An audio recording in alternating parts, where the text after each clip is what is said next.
ভাগ্যের উপরে হাত নেই, এই কথাটা অনেক লোকেই বলে থাকেন। প্রিয় বন্ধুরা আমার, ভাগ্য হচ্ছে দুই রকম। যেরকম আল্লাহ তাআলা রিজিক যা প্রদান করেছে আপনার উপরে, আপনার ভুলের কারণে রিজিকটা নষ্ট হয়ে যেতে পারে। আপনি যদি উপার্জন নাও করেন, তাও 3 বেলার জায়গা 2 বেলা হলেও আপনি কোনো না কোনো ভাবেই আপনার পেট চলে যাবে।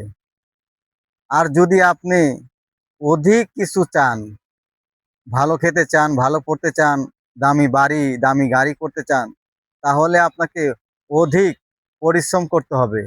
নিজেকে ভাগ্য পরিবর্তন করতে হবে। ভাগ্য এমনি এমনি আসে না। আপনি যদি ঘরে বসে থাকেন আর বলেন আল্লাহ দিবে, আল্লাহ দিবে, ভাই, ইল্লা ছাড়া কখনো আল্লাহ তাআলা কারো মাধ্যমে প্রদান করে না। তাই ভাগ্যকে নিজেকেই পরিবর্তন করতে হবে। কথাটা ভেবে দেখবেন ঠিক কিনা।